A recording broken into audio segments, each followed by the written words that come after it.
It was one of the reasons I thought Jack Fox was outstanding, flipping the field, our coverage units. I thought Doris and Lukey really got down the field to help on a lot of that. I thought Will Harris played at a high level on teams. The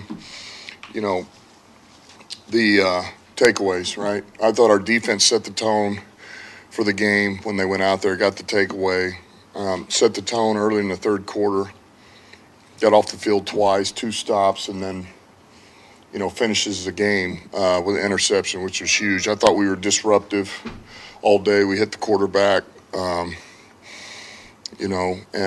played an aggressive style of football, which we have to do over there. That's got to be the way we do it, and really came up big. And ultimately, I thought we complemented each other very well, all the units, all 3 of them. Offensively, we knew we were going to have to be patient, but really the pass game was going to be an extension of the run game, and that was what we felt like we needed to do to loosen that defense a little. And then when we needed the run game, it came through in a big way in the second half. So, I thought Goff and Gibby really played at a high level. That offensive line, for as many times as we threw it, I thought the protection was outstanding. Josh Reynolds comes up big for us again. Sam Laporta comes up big for us again. And defensively, D. Barnes, that pick at the end, but he really played at a high level throughout the whole game, and he really has all year. And then Germ and Iffy and Hutch, really helped us out there too. So it's a really good win. It certainly was a team win. Took everything we had. We knew that wasn't going to be easy, but it's an excellent win.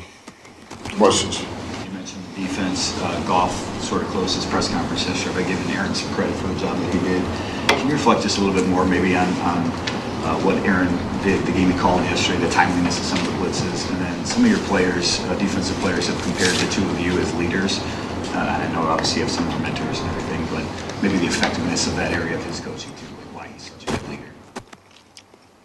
Well, where do I begin? Look, let me start with, what he did and what he does.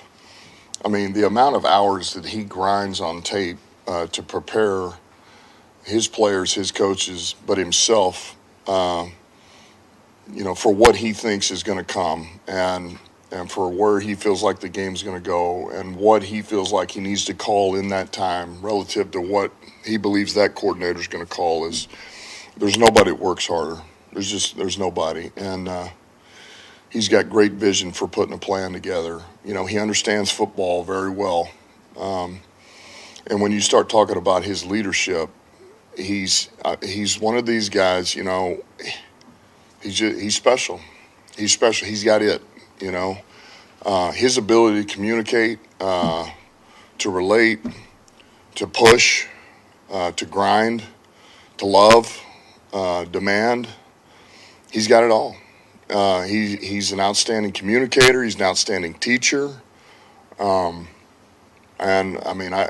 He just, he is. That's why I say I'm fortunate that he's on staff with me. He's better looking than me. Other than that, The situation at the end of the game with the kneeling where Tampa could have realistically forced you guys to kick a field goal with 35 seconds left. Can you just explain that from your perspective? Were you aware there was a possibility they could have, done that to force that? You're talking about the very end? Very end. Yeah. Yeah. Well, first of all, we didn't handle that whole thing well on our end. We should have bled it more than we did. Look, I'll be the first to admit that. And that's on me. But yeah, we knew they had a timeout left, and I could tell he wasn't going to call it. And so that's how it ended. Dan, you talked about Frank Ragnow a little bit yesterday after the game, but when he came in, he talked about the thing he enjoys the most about the game, especially yesterday's game, was the challenge that he and Jared had trying to figure out what they were looking at and what Tampa was presenting. So, just the intellectual kind of challenge. But can Can you speak to that and what, just his value in that way to y'all, and then I guess just his toughness too? Yeah, I'm sorry. We just start over again with it. Sorry. Yeah. So yesterday, Frank was talking about, Ragnow was talking about the challenge that Tampa presented in the looks, the way they disguise stuff. Yes. And then and the way he and Jared were communicating, trying to figure that out. Yeah. He said that was the most enjoyable part, really, of the game, and that Yeah. he loves that part of football. We think of him as this tough guy and fight through injuries and all that. He's that too, but just was curious if you speak to that part of what makes him so bad. Yeah, look, I will. It's so. Look, every week, every day of the week to prepare when we have special teams meetings, we have our team meeting, then we go special teams, and during that time, the O-line and golf and the backs come upstairs, and we go over all the blitz looks, and we've kind of got our whole big screen there, and we go over all of it. And so you're already working through those, and you're working through your base rules. This is what we need to do. This, if we happen to get this look, blah blah. So they go through that, and it's imperative that Frank and he are on the same page, and that they understand there could be these very few looks that haven't shown up since week 2. We may need to be ready. If it is, it's a rule breaker, and we got to do this with it. And that's not easy. But to your point, Frank loves that stuff, right? There's some guys that get a lot of anxiety over that, and Frank is not that way. Like, Frank loves that, right? He loves to be tested in that regard. And so, man, to have those guys on the same page, I mean, it means everything to, especially when you throw it like we're throwing it. I mean, it's everything to your pass game, and it's another one of those reasons why we were able to keep him upright yesterday. So, Frank prides himself on the mental side of the game. Not only that, protection, but the run game. Like, he wants to give me the game plan, give it to me early. He's like, we times we hadn't got it spit out yet, and it's 4:30 in the morning. And he's on one of our young coaches to, hey, I need this thing now. So he prides himself in it, and it's one of the reasons why he's arguably the best center in the league. He is the best center in the league, in my opinion. Yeah, he does a great job. How far into 49ers tape have you got so far? I haven't. Yeah, I haven't. Yeah, other than just crossover tape that I've seen throughout the year, I haven't been able to get to them yet. I've been trying to put this game and then other things to bed. Your post-game comments, you said didn't look good for Jonah this upcoming game. There's a report out there that he had surgery. Sounds very similar to what Frank maybe had done. Do you see him having a shot at the Super Bowl if you're able to advance that far? It's hard to say. I mean, I think the timeline could be there. It's just a matter of how fast this thing heals and what it feels like, but I think there's a possibility, but we'll see. How beneficial is it just that you've had the depth that you've had there and getting the reps they've gotten through the various injuries you guys have had over the last 2 years? Yeah, it's been big for us. We've had a number of those guys that have played for us and have banked a lot of reps. I mean, there again, Yodi gets to go in and he did some good things for us, and he's played though. He's played quite a bit for us. He played for us last year, and now he goes in this game. He's going to be able to get you're the starter. You're getting all the reps. You're preparing with the rest of those guys in there, and so that'll be good for him. But it is big. I mean, that's why you have depth. That's why you develop those guys and give them a chance to play, practice, because you're going to need them. I don't know how many questions Jared answered in the last few weeks from us about the moment when it gets big. It seems like he calms down. What is it about him that, especially yesterday in the second half, that he can be so cool under pressure that you've seen working so closely with him? Yeah, it's the way he's made. It's just. I think that's one of those traits that I believe he learned over time. Probably some of it. I don't know. Maybe his father. Maybe it started there. Just his experience, his time playing the game at a high level in big games, understanding.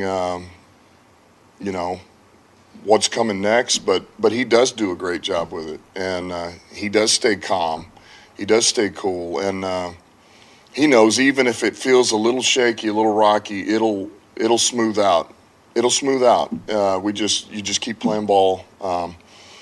But it's one of the reasons why he's able to play at a high level. It's one of the reasons he had fourth quarter like he did yesterday, because of what you just said. He can just hang in there, and he'll get in a rhythm. He'll start finding some throws, and get hot for us. They call you the greatest leader he's ever been around, so do you take any credit for that? I don't take credit for that. It's flattering, man. It's I got a tremendous amount of respect for Goff, so when he says something like that, that means something to me. But I'm fortunate to be around a number of great men and women in this building, so and to be able to coach those guys is an honor. The final home game for you. I mean, this really started before the season when you guys sold out season tickets for the first time. I just wonder if you could comment on the bar that you guys have kind of set for that environment inside that building. Look, this is where we wanted to get it, right? This is where we wanted to go. This is, for all the Lions fans, this was the whole idea, right? And I know it's, everybody been dying for it for so long, but this is the point because of what we just saw in those last two playoff games. The environment in there is better than any you're going to find in the NFL. I mean, back-to-back weeks.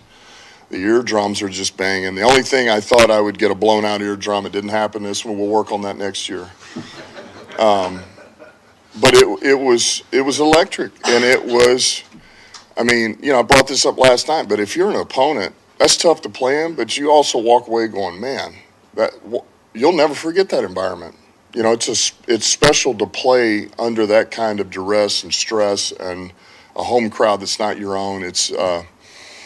So we got something special that we built, all of us together, and I'm talking about the fans with us. So this is just the beginning. The offensive line, Brad's really given you exceptional depth in a lot of places, and you see that come to fruition with some of your scratches and your inactives weekly. You got two guys, Charles Harris and Tracy Walker, that have been leaders who have given you a lot of good football that haven't been active these first 2 weeks.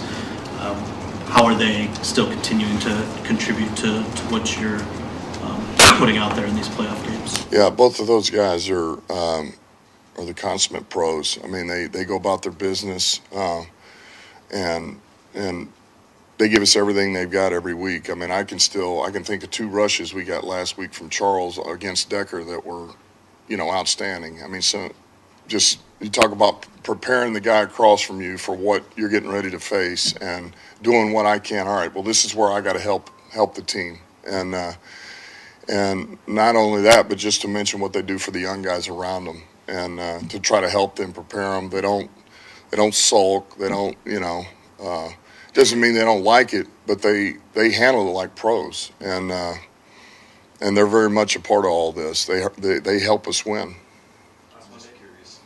Since this is kind of uncharted territory for us here too, how much more do you have on your plate this week, like non-football stuff, and how do you squeeze that into your week with all the game planning and regular football stuff you have to do? Yeah, I don't know if I entirely know what all is yet to come. I know there'll be some extra obligations, and I got to start looking out a little bit, scheduling things of that nature. But I think it should be good, and if anything, I'll just turn my back on those other things and get ready for this game. So, it'll be good. So, I'm not worried about that. I'm thinking about it, I'm thinking about it. We may keep things very similar to last week.